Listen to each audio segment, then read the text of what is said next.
Good afternoon. Welcome to Elmhurst University. My name is Mladen Turk. I'm the Assistant Director of the Honors Program, Professor and Chair in the Department of Religious Studies. Together with Dr. Mary Kay Mulvaney, I coordinate these lectures, and I'm so glad to be able to welcome you here and to be here for our annual Genevieve Stout lecture. I would like to introduce at this time Dr. Dean Pribenow, Vice President for Academic Affairs and Dean of the Faculty. Dean?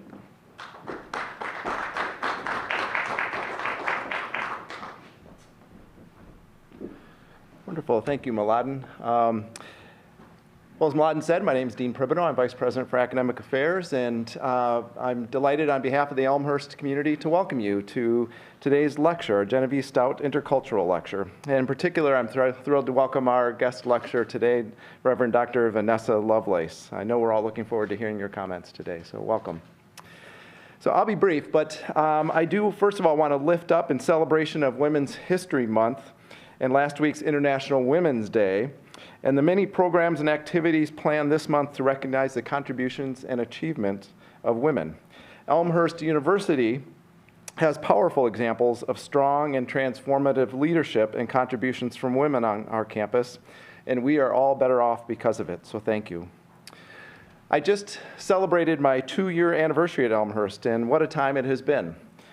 Hosting lectures that challenge and engage our thinking is a hallmark of higher education. And at Elmhurst, we do this particularly well. It was one of the things when I was preparing to come to Elmhurst I was so excited about was the commitment that we make to events such as this. The theme of today's talk, race and gender and nation and the politics of belonging, will be sure to challenge us all. There are few topics of more importance to our livelihood as a campus and a community of teachers and learners and scholars than today's topic. So again, on behalf of the community, I want to thank all of you for being here and being virtually joining us as well. And at this point, I'd like to introduce Susan Sword-Steffens, who is going to talk about the history of the lecture and its naming. So, Susan.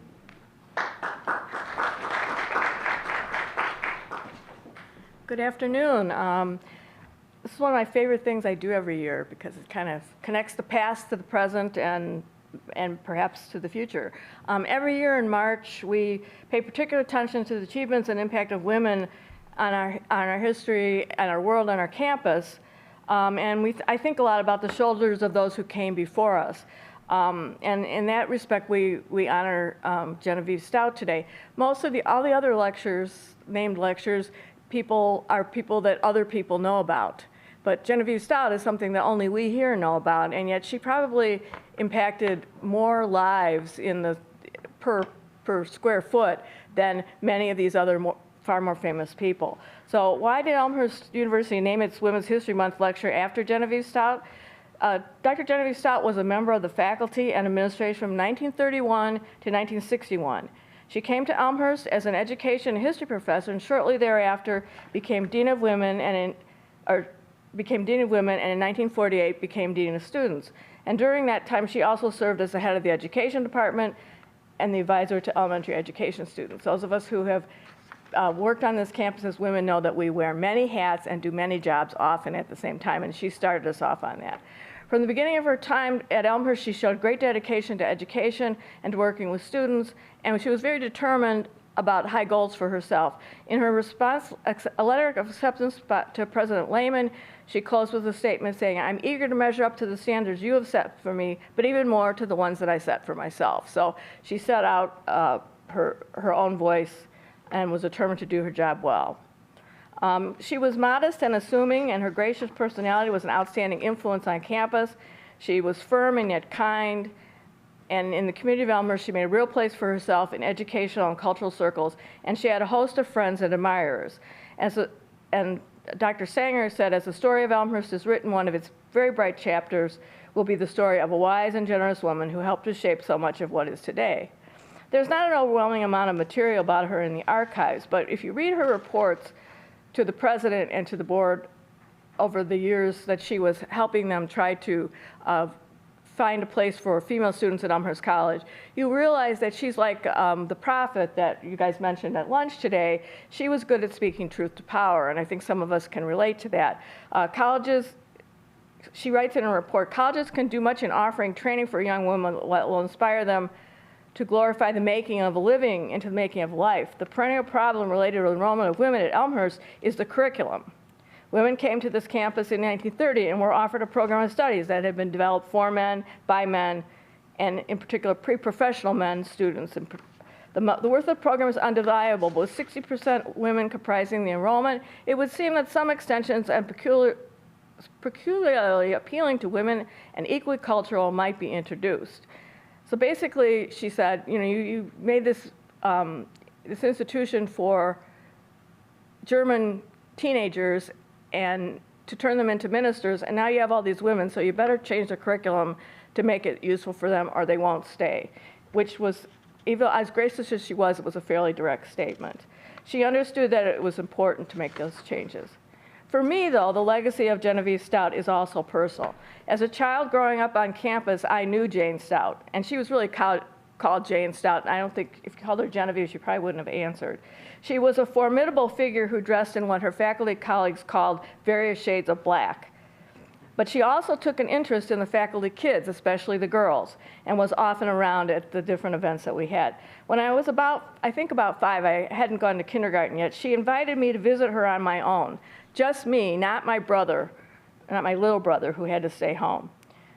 She was very cool. She lived in chic, she cooked on a hot plate, and most of all, she had a television. She came and picked me up in her big car, cooked me grilled cheese on her hot plate, and we watched the Mickey Mouse Club on her television. A couple of you are old enough to understand that, but Mickey Mouse Club was a very big deal. And we didn't have a television because I had a poor college professor father. So I listened to Mickey Mouse Club on the radio, and I was an avid fan, so I talked for weeks before I went about which day I was going to get to see. Was it going to be the Monday program or the Friday program? And I got to watch it. It was thrilling and exciting and very grown up, and I think she knew how important it was to give me this confidence-boosting special treat that I remembered for the rest of my life. And she also gave me a very early lesson in how important it is for women to help other women to achieve what we can. So we come back to the question, why did Elmhurst College name its Women's History Month lecture after Genevieve Stout? I believe her influence changing the curriculum, the campus, the culture, from German-based young men's institution to an American coeducational college cannot be ignored. Nor can we ignore the great impact that she had on so many students, colleagues, and friends. So each year we honor her lasting influence by bringing women to our campus who have also made a difference. And now I'm going to turn it over to another of my female colleagues, Nancy Lee.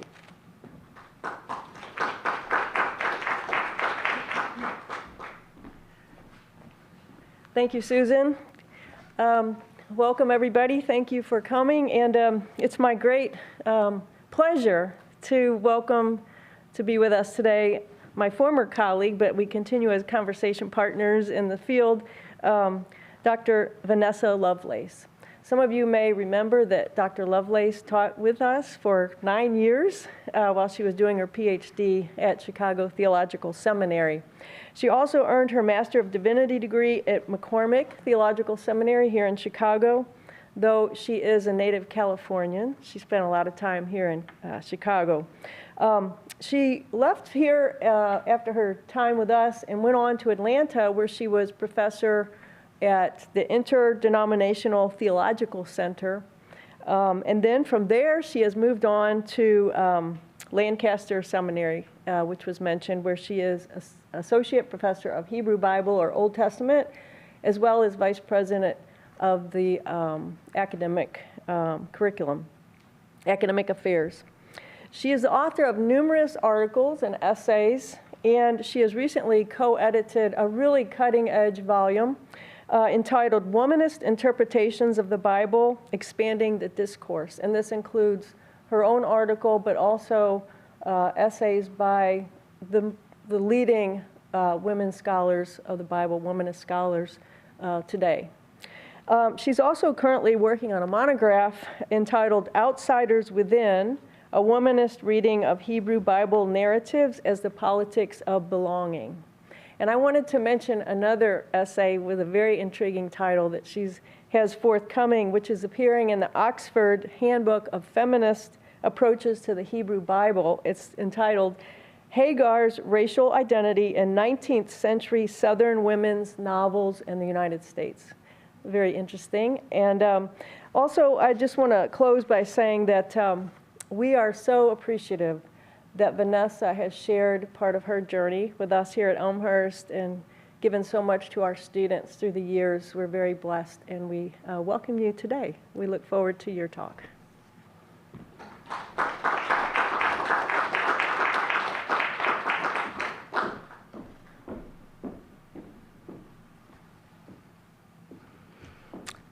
Thank you, Nancy. I'm just really honored that even after the years that I have been here, that I still call Mladen and Nancy and Andrew friends as well as colleagues, that I didn't leave and we just went our separate ways, that we do continue to work together and enjoy one another's presence whenever we get a chance. And so I have a scripted lecture, so I'm going to repeat some things that have already been said here, so please indulge me. But I want to begin by saying how honored I am to return to Elmhurst University to give the Genevieve Stout Lecture, named in honor of an educator deemed a teacher of teachers.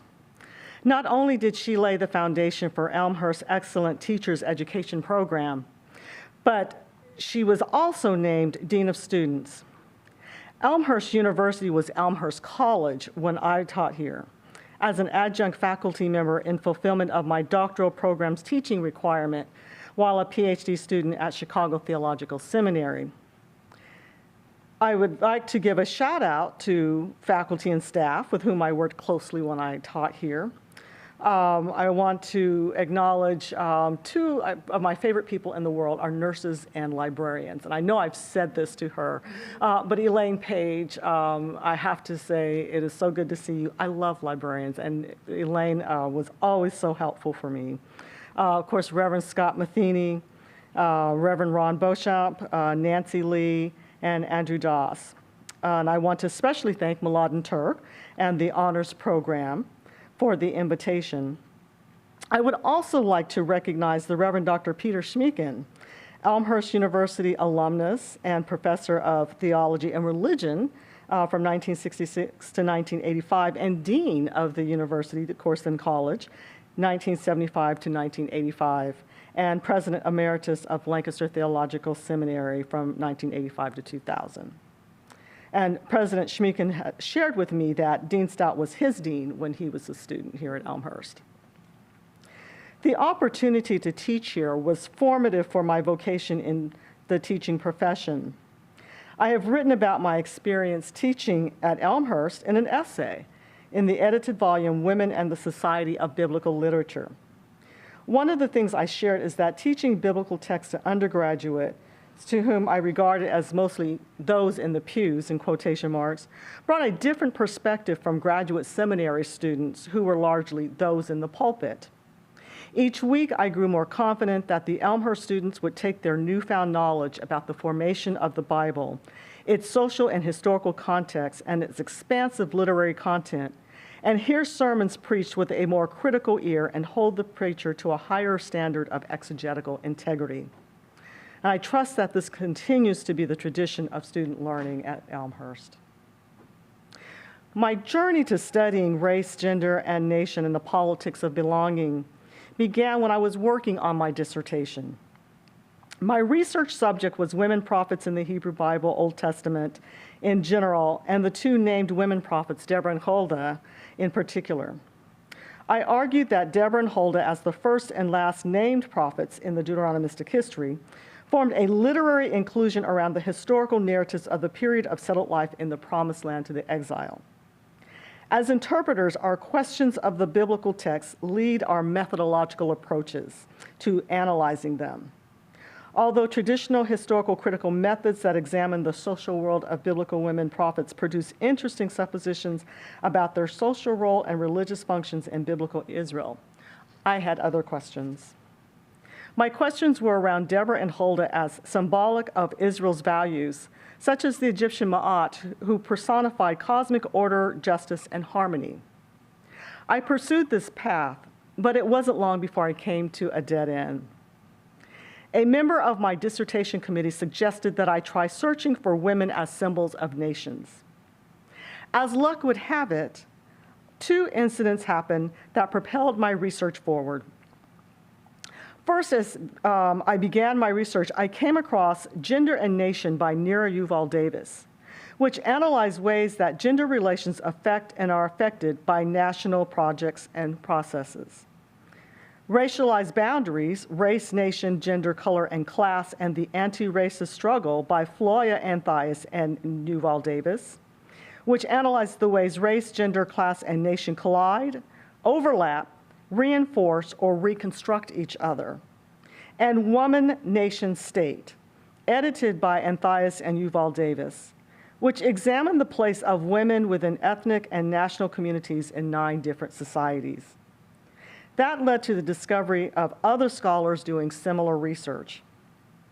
The second discovery came from a fellow Ph.D. student with whom I shared my dissertation topic, and he passed along to me a book he came across by M. Theodore Mullen titled Narrative History and Ethnic Boundaries, the Deuteronomistic Historian and the Creation of Israelite National Identity.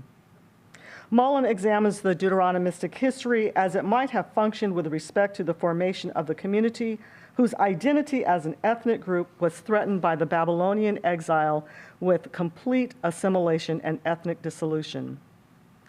Mullen's book and the studies of other scholars that followed from it, along with the body of work on gender and nation by feminist scholars from different ethnic and global perspectives, propelled me forward to complete my dissertation. So for this lecture, I would like to first provide some background on such terms as nation and nationalism, theories on gender and nation and race, and politics of belonging. Next, I would like to provide an example of how I've applied it to the biblical narrative of Sarah and Hagar in Genesis 16 and 21, and conclude with why I believe this work is important.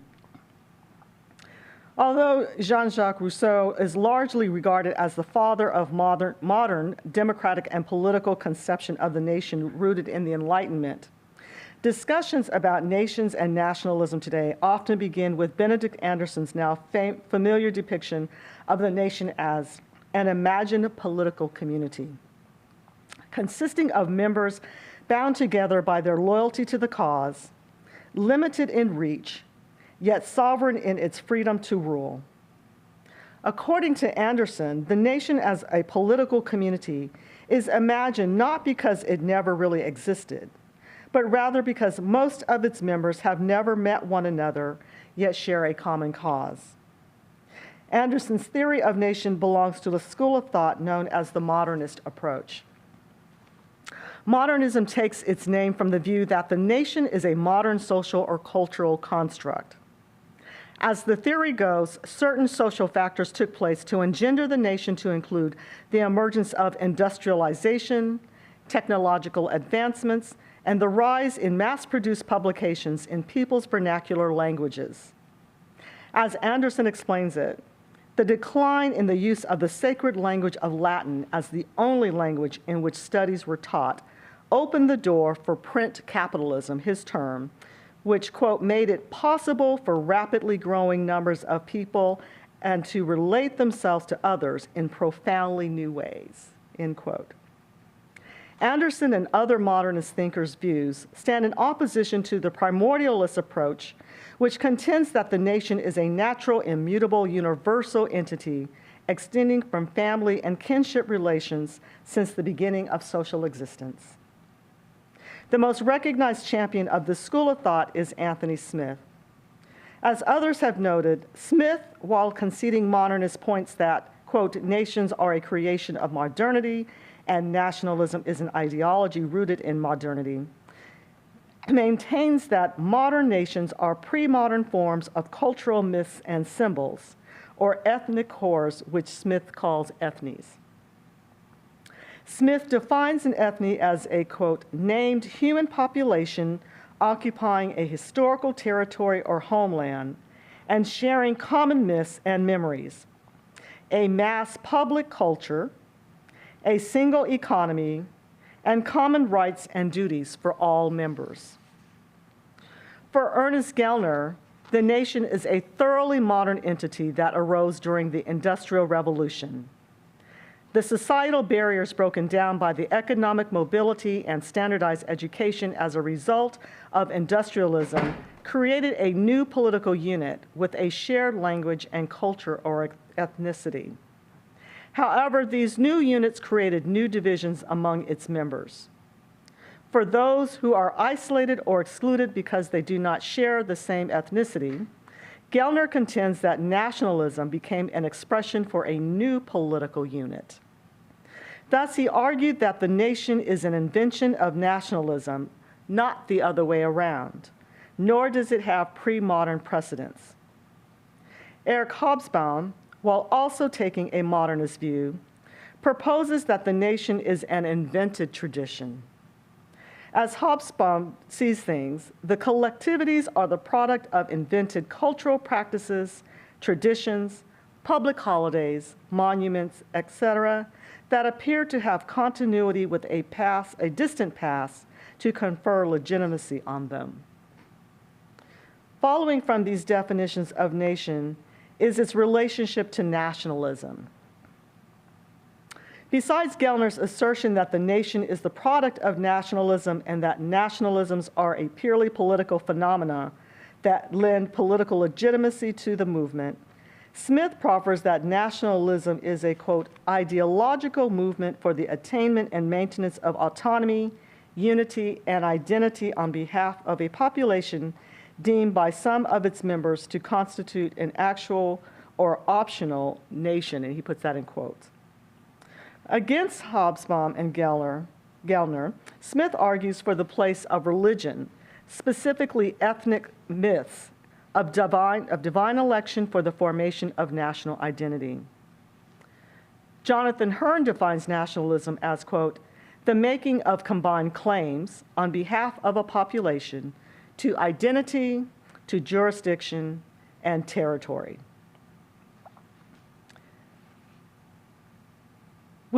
Whichever comes first, nationalism or nation, nationalism usually applies to groups who stake a claim for separation from the nation or state for a state of their own, of their own generally, but not exclusively, on grounds of civic or ethnic solidarity.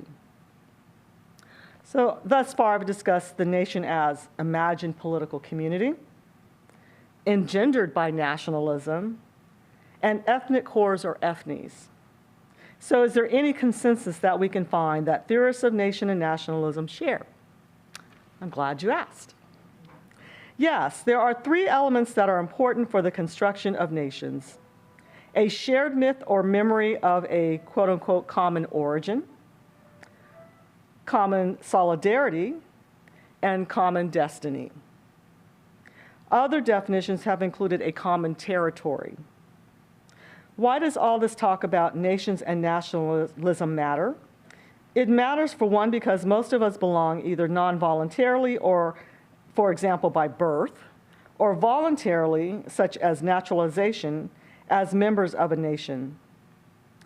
Yet while the nation might be an imagined political community arising from the community's sense of shared experience and identity, it is always organized around a feeling of exclusiveness from other nations.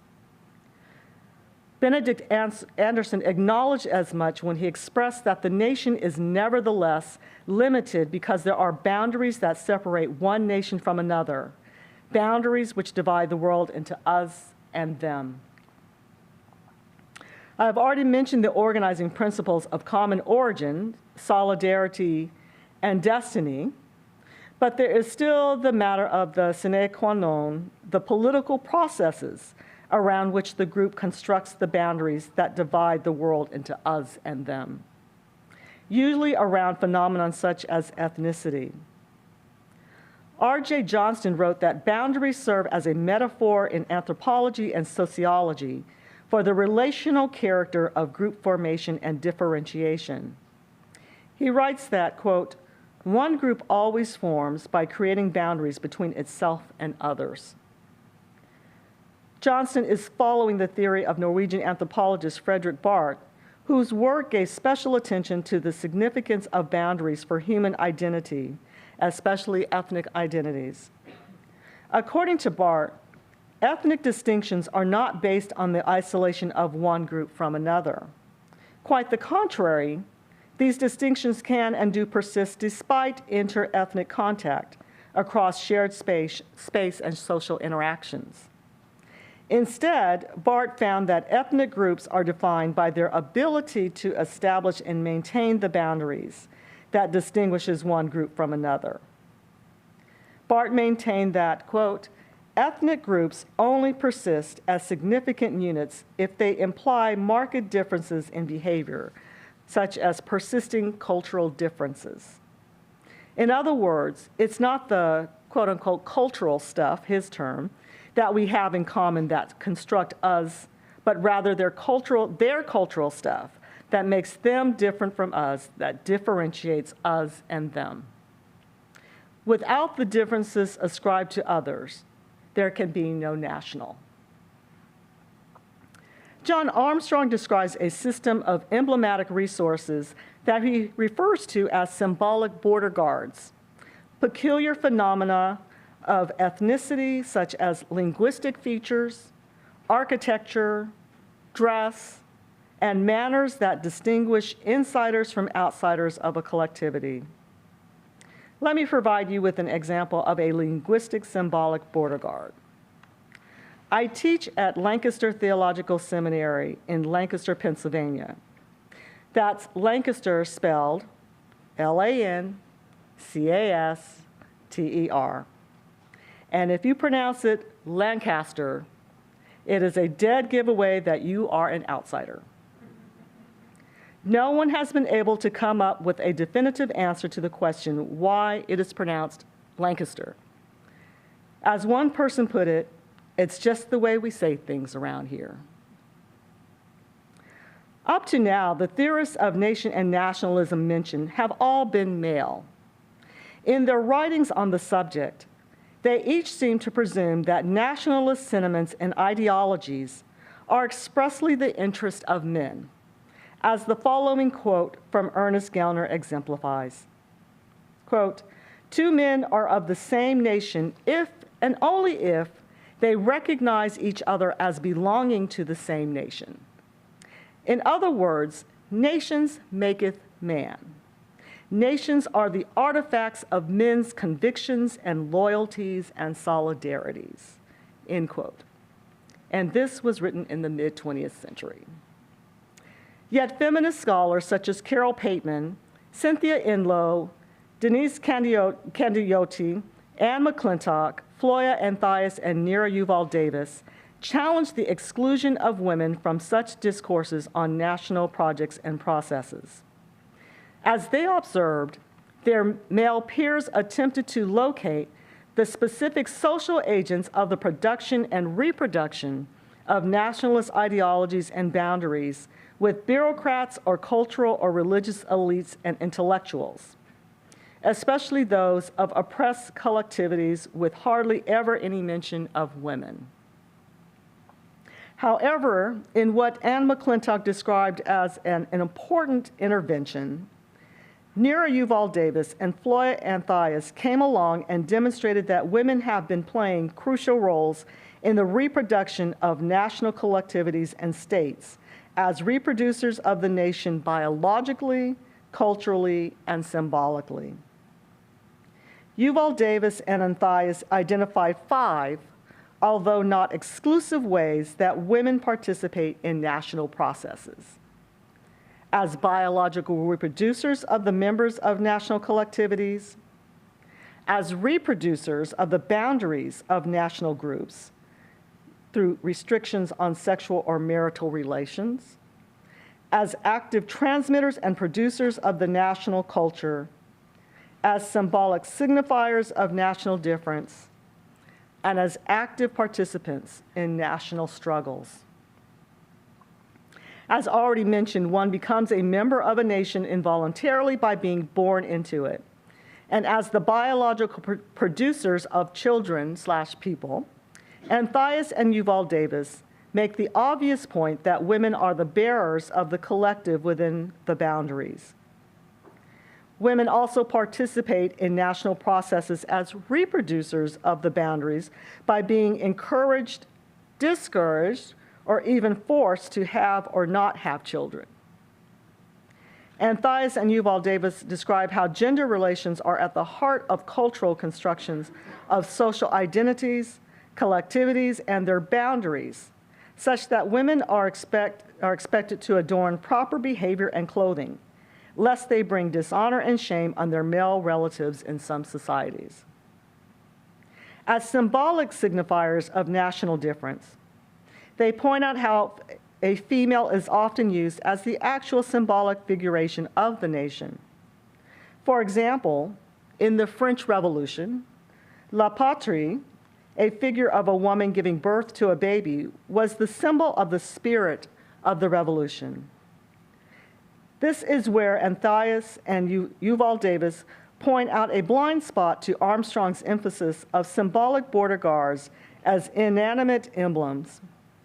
They have shown that women have not only embodied the collectivity's symbolic boundaries and honor, but also are subject to the same boundaries as a means of legitimizing control and oppression of women.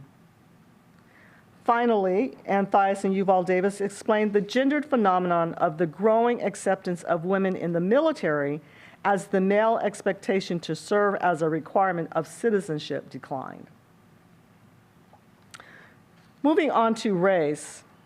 Race is one, quote unquote, immutable category of representation that was constructed according to inclusionary and exclusionary criteria that consigns some groups to perpetual low status with less access to privilege, power, and wealth based on their immutable otherness, and conferred the same rights and privileges to other groups. The construction of boundaries for group identity in national processes is fundamentally relational. There could not be one without the other. Steve Martineau explains how the aristocratic landowners in colonial Virginia's desire to protect their socioeconomic interests in the New World required them to devise a way to convince poor, non-propertied English bond laborers to abandon their solidarity with African bond laborers and indigenous Algonquin and side with the planter class. Despite their different socioeconomic backgrounds, the English aristocrats and poor farmers and laborers shared white skin color, which the elites used to accord special status and worth to the English bond laborers. Of course, Martineau is referring here to the debt peonage system that Europeans and Africans were subjected to before the institution of chattel slavery for Africans. The resultant outcome of the new allegiance between the aristocrats and laborers was that English colonists in America gained a new identity that was fundamentally shaped by the construction of whiteness in juxtaposition to blackness. Martineau concludes that, quote, the concept of race emerged and produced a white nationality out of an English colony. Audrey Smedley and her son Brian, in their studies on the origins of race in America, explained that prior to the 18th century, the term race in the English language was used as a means of categorizing people according to their commonalities. However, by the early 18th century, it became widely recognized as the social categories differentiating Europeans from Africans and Native Americans under the pretext that the non-whites constituted an internal danger or threat to the fledgling nation.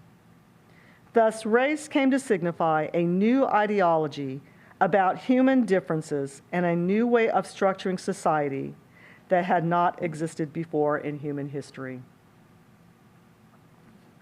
However, adding to what Anne McClintock already mentioned, she notes that, quote, all nations depend on powerful constructions of gender. Despite nationalism's ideological investment in the idea of popular unity, nations have historically amounted to the sanctioned institutionalization of gender difference, end quote. Thus, America is not exempt from using gender differences in its construction of race, beginning with the act of the Virginia legislature in 1643, which distinguished African women from English women by restricting the former to involuntary agricultural and domestic labor or slavery. Black women were forced to help build the colony's economic base alongside English and African men, while white women were restricted to the domestic sphere. Under subsequent statutes, the status of children born to Black mothers became increasingly restricted to follow the status of the mother, regardless if the father was white, thereby preventing English fathers from legally acknowledging children born to African mothers and engendering the perpetual forced labor of children born to African women. Anti-miscegenation statutes that made sexual relations between Blacks and whites illegal further ensured the stratification of the races and limited the number of free Blacks.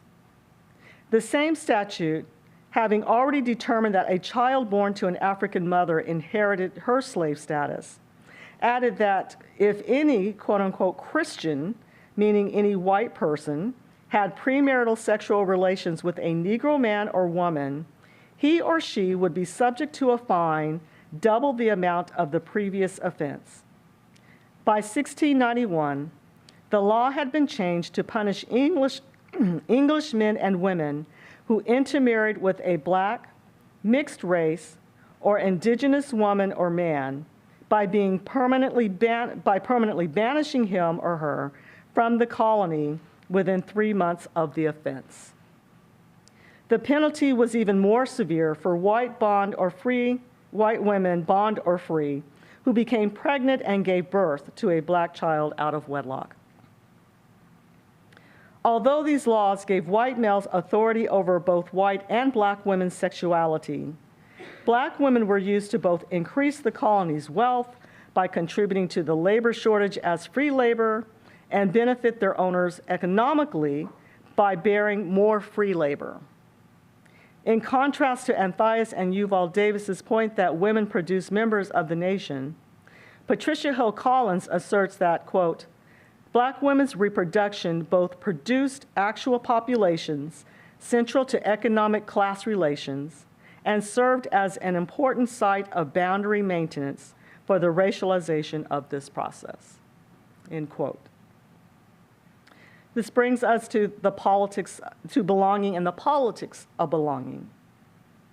It was my ongoing use of Nira Yuval Davis's work when I came upon her article, which was expanded into her book, The Politics of Belonging, Intersectional Contestations.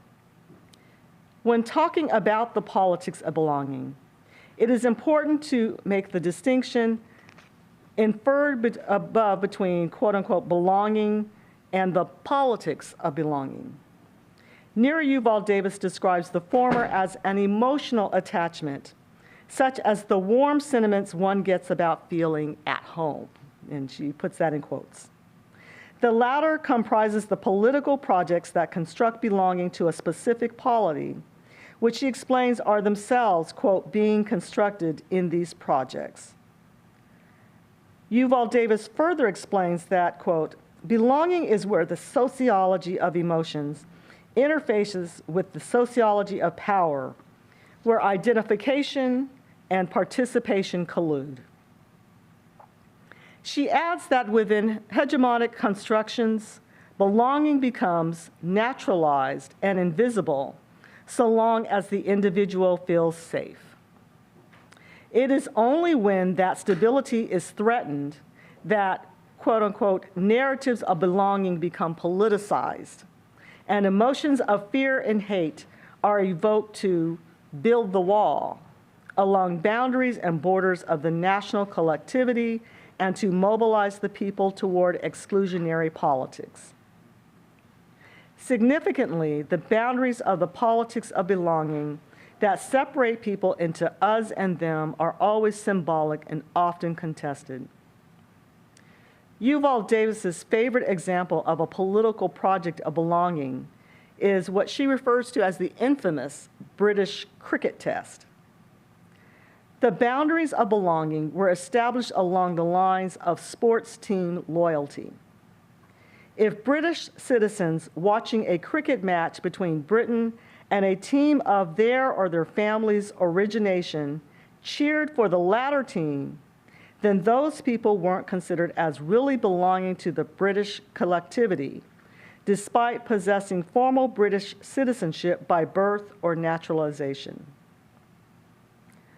I am fascinated by these political processes and how I see them working out in the biblical narratives I read as an outsider along the lowest rung of the racial caste and an insider by birth and by socioeconomic processes at times. Turning to a reading of some excerpts from a chapter in my book In Progress, Outsiders Within, towards a reading of Outsiders Within, a womanist reading, towards a womanist reading of Hebrew Bible narratives as the politics of belonging. For the sake of time, I will not read the biblical passages, but I invite you to read Genesis 16, 1 through 16, and 21, 1 through 21 on your own.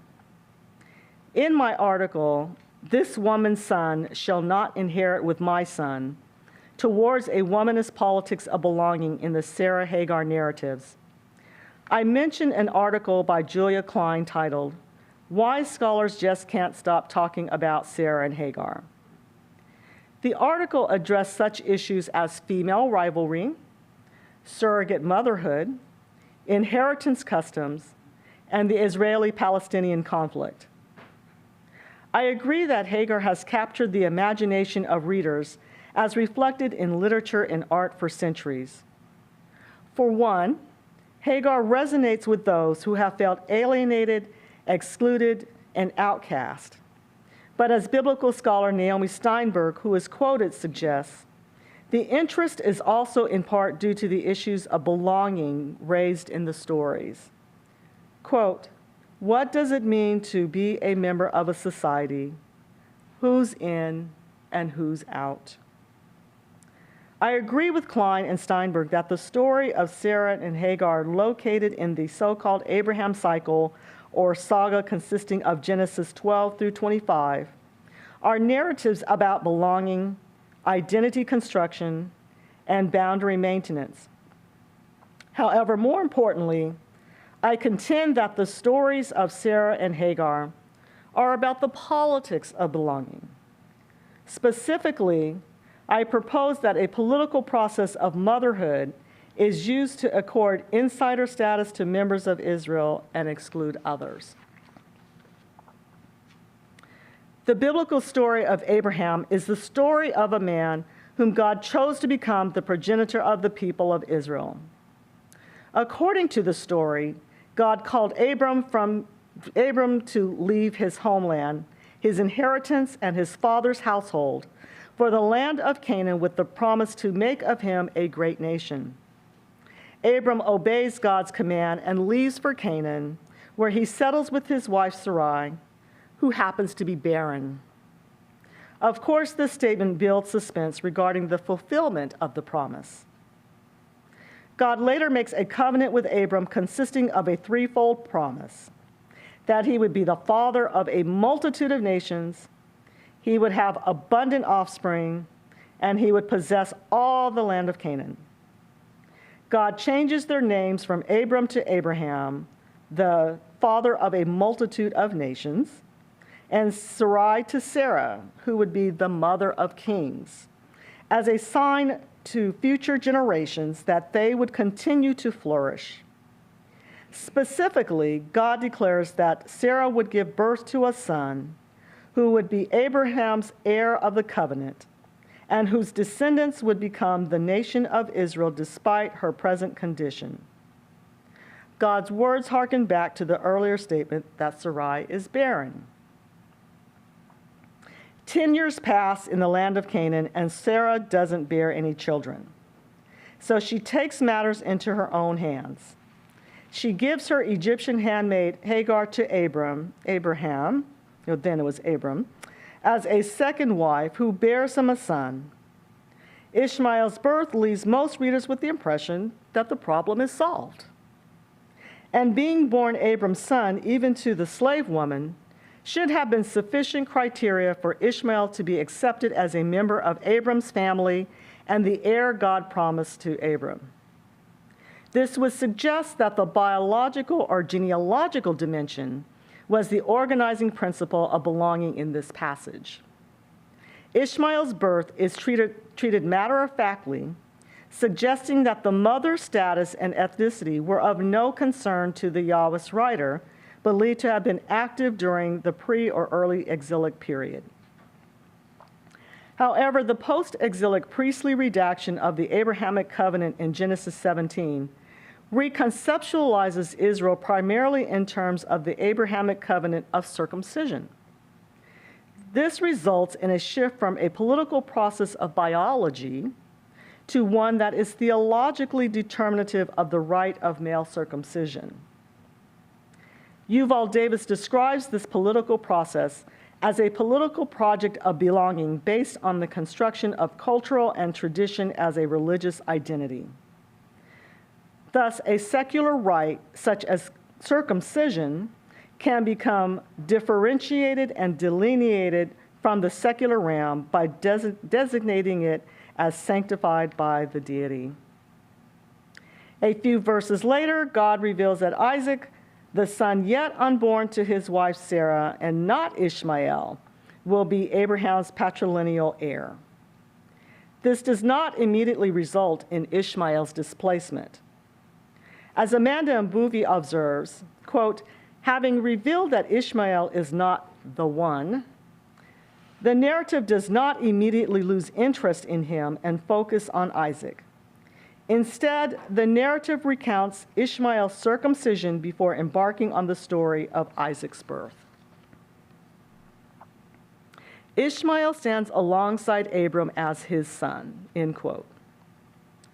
Abraham only reluctantly accepts the deity's plan to replace Ishmael with Isaac, pleading with God, "Oh, that Ishmael might live in your sight."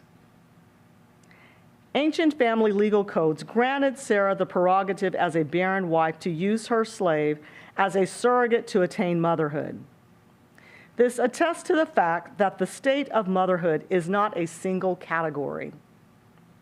Explains Marianne Cartso, quote, motherhood, traditionally connected to pregnancy, birth giving, and breastfeeding, is renegotiated and divided into 3 stages or qualities. In the Discourse on Surrogacy, the genetic mother whose eggs were fertilized to produce the child, the gestational or biological mother who carries and delivers the baby, the juridical or social mother who legally has the right to raise the child as her own. The dynamics of surrogacy in Genesis 16 and 21 demonstrate that the categories of motherhood are not fixed, but are subject to change. Sarah knows enough to understand that in the event Abraham died and left her without a male heir that she could call her own, she would be in a precarious economic situation with no one to care for her. Therefore, although Hagar was the genetic and biological mother to Ishmael, it was in Sarah's personal interest that she be Ishmael's social legal mother. By providing Abram with a legal heir and legatee, Sarah both retains her status and secures her economic future through motherhood. The narrator reports that God remembered Sarah and fulfilled the earlier promise to give her a son. Abraham named him Isaac as God had instructed him in chapter 17. Sarah's exuberance is evident as she proclaims, "God has brought laughter for me. Everyone who hears will laugh with me." And she said, "Who would ever have said to Abraham that Sarah would nurse children?" Until now, motherhood has been spoken of in terms of pregnancy and birth. However, this verse introduces the element of breastfeeding for the first time in reference to either Sarah or Hagar. While acknowledging the genetic, biological, and judicial/social categories of motherhood, another type of motherhood is breastfeeding. Thus, a woman may not belong to either of the other three categories, but nursing an infant is another maternal function. Cynthia Chapman's analysis of maternal kinship in the Hebrew Bible demonstrates that in the ancient world, breast milk was understood as more than just a source of nutrition. She finds that, quote, the act of breastfeeding was first and foremost an act understood to inculcate in the child culturally defined personal boundaries and to transmit maternal traits from mother or wet nurse to child, end quote. Likewise, Sharon Jacob and Jennifer Calhoun's work on wet nurses in the context of African American slavery and the British colonization of India illustrates the often inconsistent, contradictory views of the milk flowing from the breasts of Black and brown women to nourish the master's children. While appropriating the surplus milk of the wet nurses for their own children, the masters nonetheless feared that the milk produced by these women might contaminate the suckling's character. According to Chapman, it was also believed that a woman transferred her ethnicity or status to her suckling through her breast milk. More specifically, breast milk confers ethnic insider status on a child, as evidenced in the foundational birth narratives of male heroes in the Hebrew Bible, for example, in Exodus 2:7. Thus, Isaac's status as an insider is almost complete. The narrator reports that Isaac grew and was weaned, which occasioned Abraham to hold a great feast. The narrator reports that Sarah observed Ishmael playing with Isaac, and her emotions turned from the joy of motherhood to disgust and hatred. Although the text is silent regarding what about Ishmael playing with Isaac triggered Sarah, Tammy Schneider notes that, quote, the feast and what it symbolizes caused Sarah to consider the relationship between Ishmael and Isaac in a new light because of Isaac's new situation, end quote. The shift between the celebration and Sarah's mood change are abrupt. Sarah becomes enraged and orders Abraham to get rid of Hagar and Ishmael, proclaiming, cast out this slave woman and her son, for the son of this slave woman shall not inherit with my son Isaac, suggesting an economic motive for the outburst. Gender, ethnicity, class, and the cultural politics of emotions intersect here to other Hagar and Ishmael and transform them from outsiders within to outsiders without. Hagar, who is not mentioned in the first 8 verses, is twice referred to by Sarah as a slave woman, emphasizing her lower social status. Likewise, she is twice referred to as slave woman by Israel's deity, reinforcing her lowly position.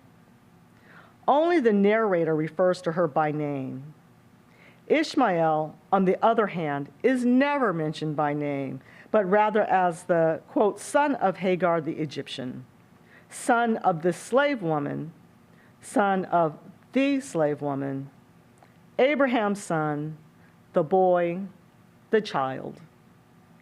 The deity refers to him as boy or lad, a non-familial Hebrew term that further distances Ishmael from being an insider of Abraham's household. In the political project of motherhood, the redactor responsible for the final form of Genesis 21 has demonstrated that neither biology, birth order, nor theologically determinative male genital circumcision combined make one an insider in Israel. The requisite for belonging is a biological and social judicial relationship to motherhood through Sarah sustained by breast milk, which gives Isaac the right credentials. Once the patrilineal line of descent has been safely secured by Isaac, Naomi Steinberg rightfully notes that, quote, Sarah becomes the agent of change by which Isaac replaces Ishmael as primary heir to Abraham, end quote. The two women and their sons were constructed as insiders and outsiders according to different political projects of belonging. Hagar, the Egyptian slave woman, and her son are constructed as outsiders within what would become the nation of Israel in the Hebrew Bible narratives. They live within Abraham's household, and Ishmael is Abraham's firstborn son. But both Hagar and Ishmael are considered outsiders due to Hagar's ethnicity and social status. Sarah, in contrast, is constructed as an insider within the collectivity as the legitimate mother of the heir of the covenant due to having the right ethnicity and pedigree. Yet only Hagar functions as a symbolic signifier of national difference. Still, as Esther Fuchs noted, as an Israelite woman, Sarah too is an outsider within the nation. In the gendering of the nation, while Sarah has the proper credentials, I'm going to end it there. So,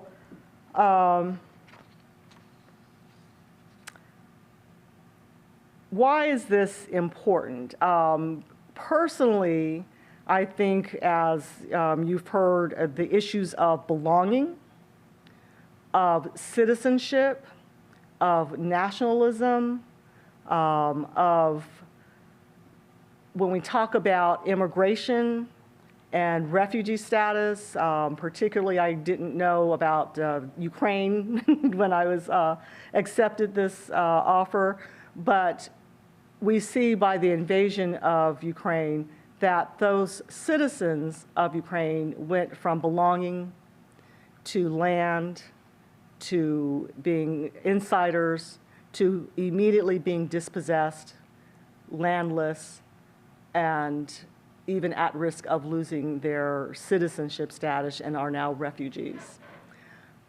But we also see that, whether it's here in the US, with those who are othered and who stand up for example, the Black Lives Matter movement, or in Ukraine, who are fighting to keep their nation as best as possible, that we're also not passive, active, we're not acted upon, but that we have shown to actively participate in the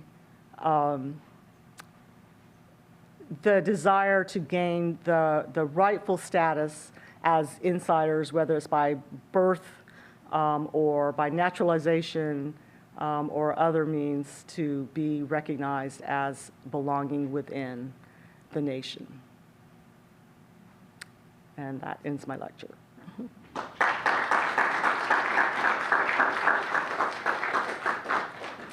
So Dr. Lovelace agreed to answer some questions or start a conversation here, so please raise your hand and then be clear when you ask your question, and then if I can ask you to repeat the question the way you heard it so that you can have that on recording as well. So, thoughts, comments, questions?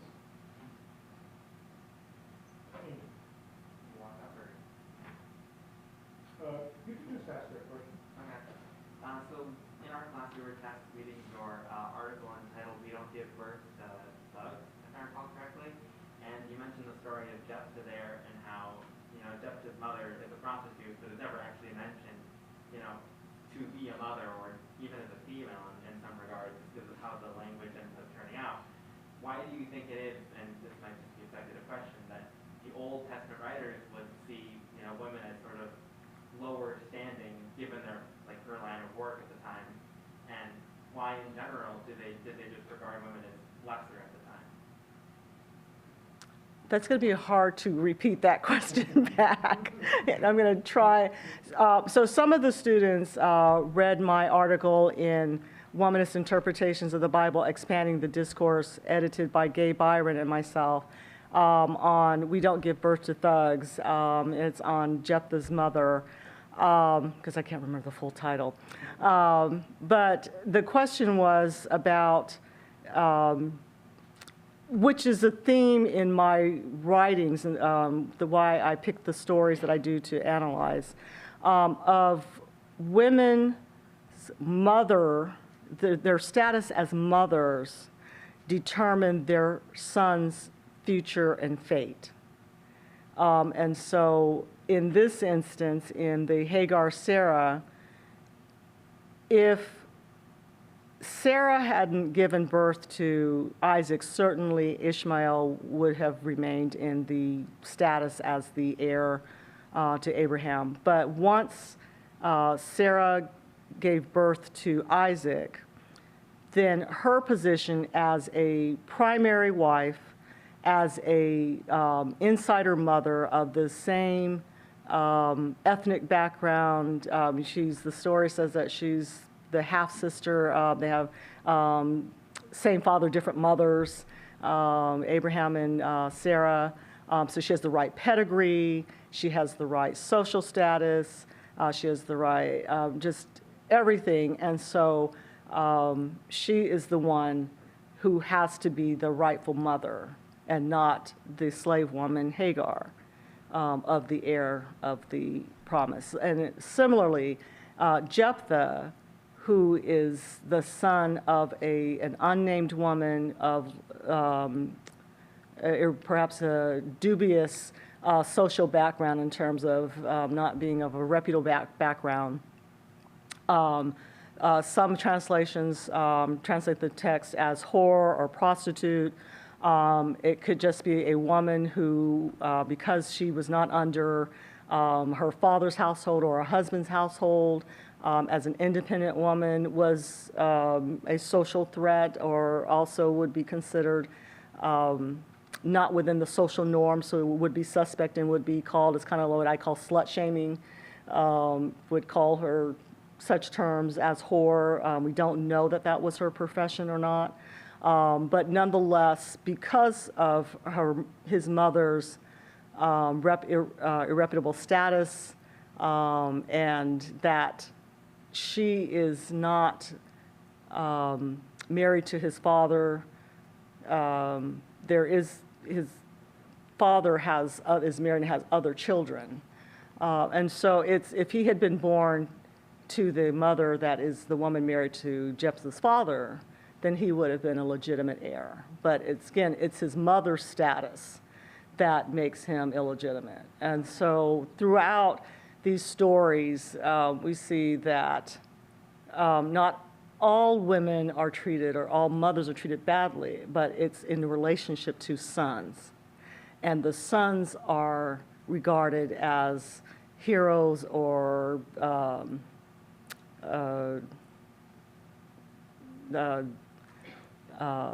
opposite of if their mothers are not of a particular ethnicity or pedigree. So as a brief, just follow-up, so we don't actually know if Jephthah's illegitimate mother who birthed him was in fact a prostitute, or like the whore translation, but that's how it was translated?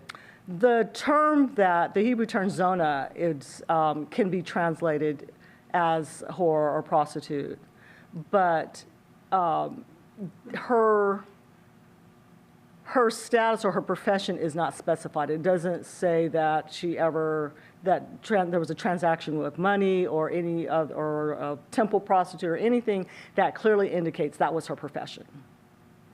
Again, but she's clearly not a woman who is under a father or a husband, and so she's suspect.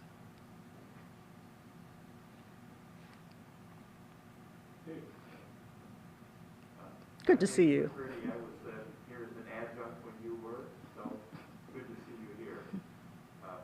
This is not a well thought out question at all, but it just occurred to me as you were talking about this. Now, how would these dynamics play out in the birth of sons, and I forget what the offspring were exactly, to Ruth, the Moabite, in relation to some of the issues that you're talking about? I mean, I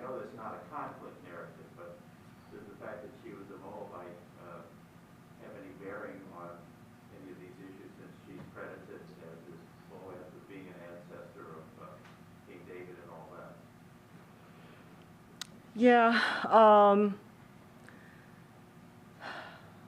that one's a little more complicated. It's obviously different, writing in different, there's not the influence of the priestly school for one, so there's not this notion of the either a member of Israel by being born in the land or by biology or even by circumcision. And so some of the criteria that the later writer is using is not there to discredit her as a mother, as a legitimate mother to her son. You know, there's a lot of other issues going on in that story, how she comes to be his mother. She's also a surrogate mother because she's really, I don't know if you, those of you know the story, she really stands in for her mother-in-law who was widowed and has no more sons. And so she's actually, this son that she bears is really Naomi's son, not Ruth's. And so that could also be a way that his birth is legitimized. That's very important.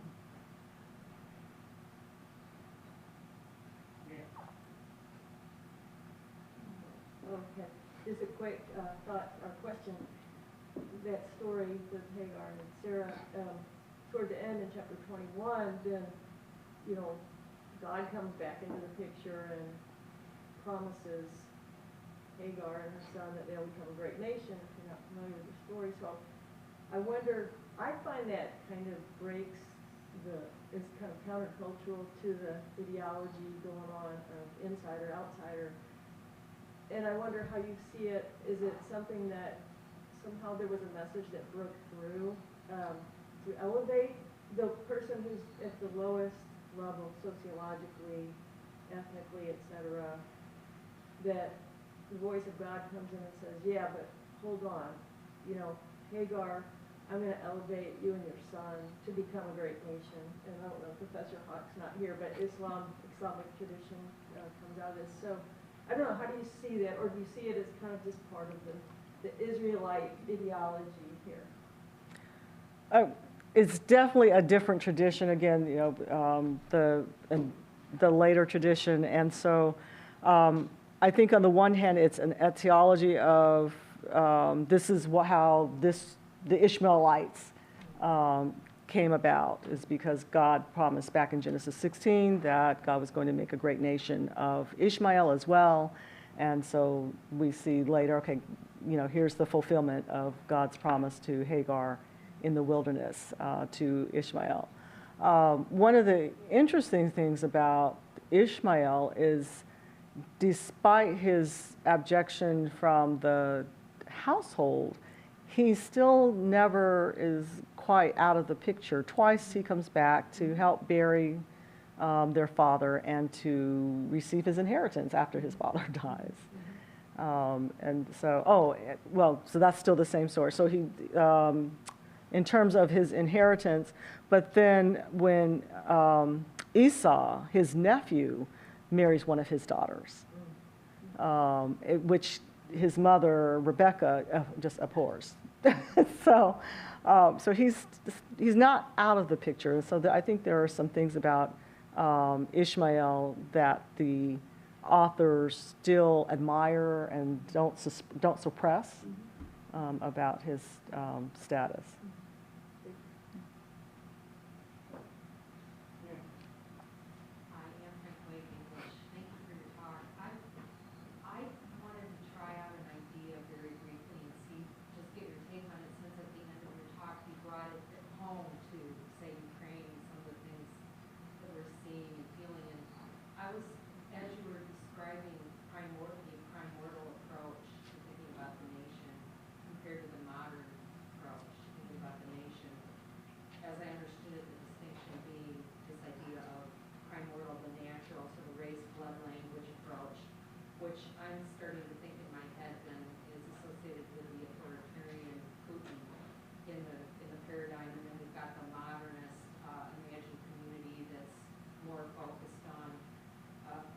Inclusion and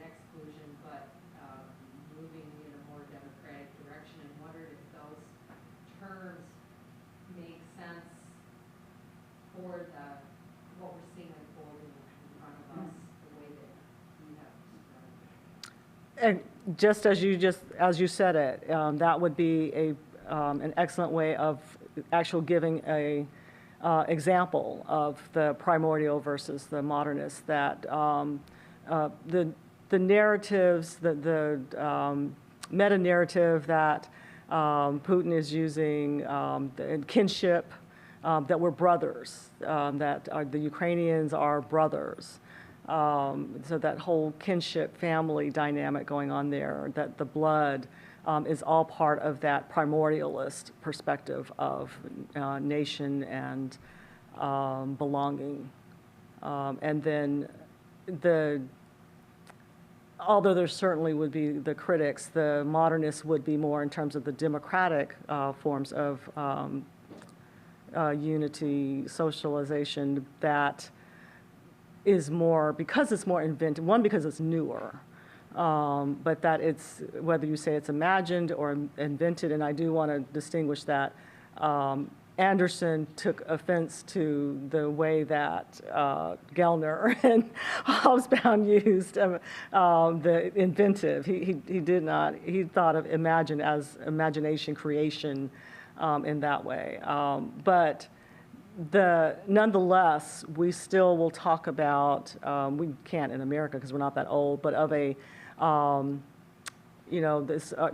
for continuity from the past, that we stand here now and form this new nation, and so invent traditions. But even now, we still invent, whether it's the symbols of the flag, of the Pledge of Allegiance, the different things that we say make one an American. A lot of those are still, they're the modernist perspective of nation.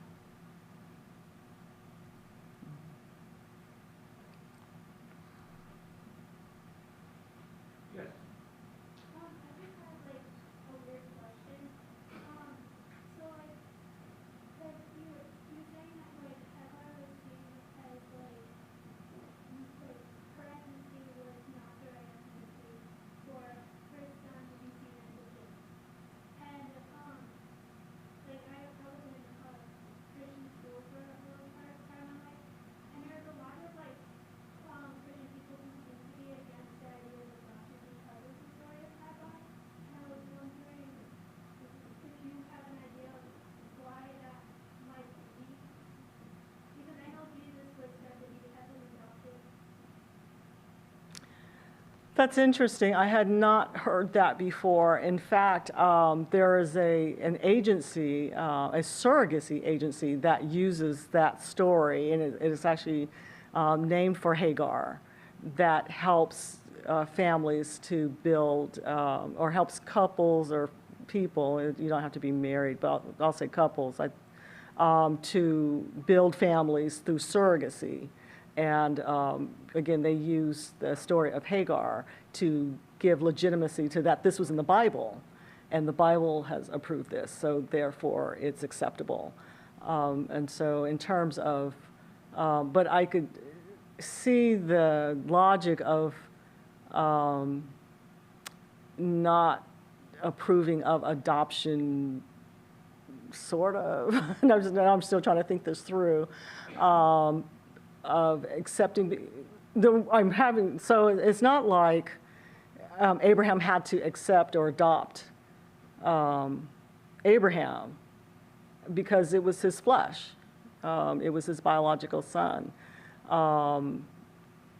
If anything, Sarah would have been the one who was adopting him, and I use that in quotes, but because of the law at the time, it was viewed as the legitimate mother of Ishmael at the time in the Genesis 16. So I suspect there's some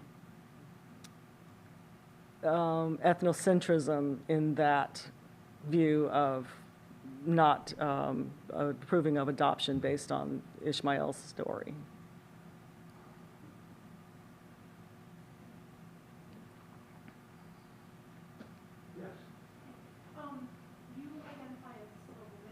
Mm-hmm. And before this class, I wasn't familiar with that term, so I looked it up. And I was kind of wondering,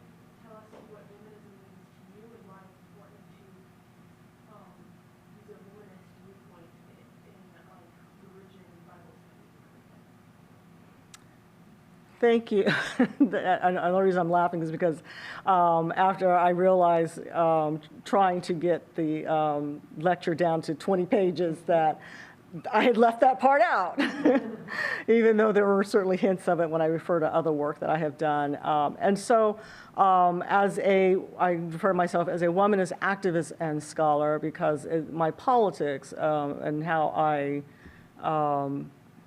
go about the world of making ethical decisions, I would consider womanist, as well as my scholarly approach, my hermeneutical approach is womanist. And so it is looking at looking at my politics and my research through the lens as my experiences as a woman of color, specifically as a Black woman, through the lens of the simultaneously overlapping, interstructured ways that race, gender, class, sexuality, all impact those competing identities and overlapping, sometimes oppressions, all interact to shape my experience differently than someone who is not a woman of color. So, for example, if a white woman is raped, it's considered legitimate because white women can be raped. But especially during, of course, slavery, Jim Crow, because Black women were these Jezebels, and they were considered seductive and amoral, and so you couldn't technically rape someone who was sexually amoral. And so the law treated Black women differently than white women in terms of the laws or in terms of the judicial system. So that would be one of the ways that by women would be, you'd say women are women and should be treated the same, but when you insert race, then certain women are treated differently. And so to recognize that, to highlight that in ways that that's happening either in society or in the biblical text, and to call that out in order to affect change. One last question. Yes. Hi. What would you say is your biggest drive in going from the angle of studying out the Hebrew Bible for support or criticism of why did you choose to go down that route? Ask that one more time.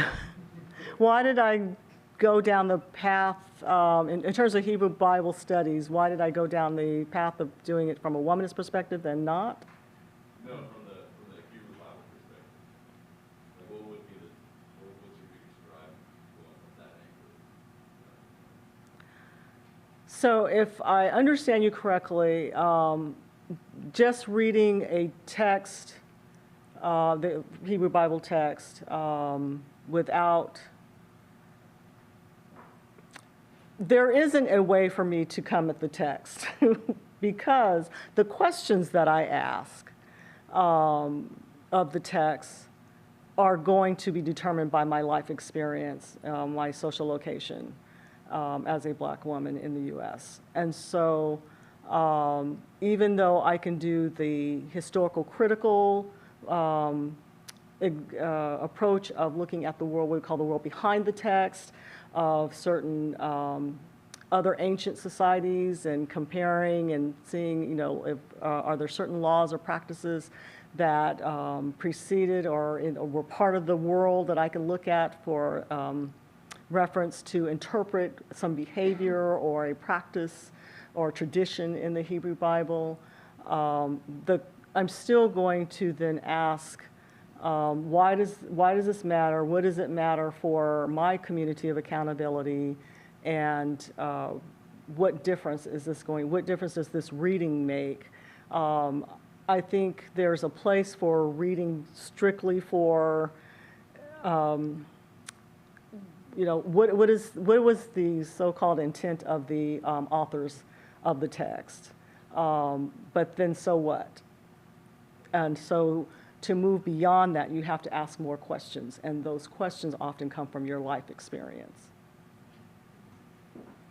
Thank you so much. Well, this is, we have to bring this to an end, but it's not the end of our lectures in our cultural lecture series, so look it up on our website. There will be more events coming there, and some new events will be posted. But please help me thank our speaker again tonight. Thank you so much.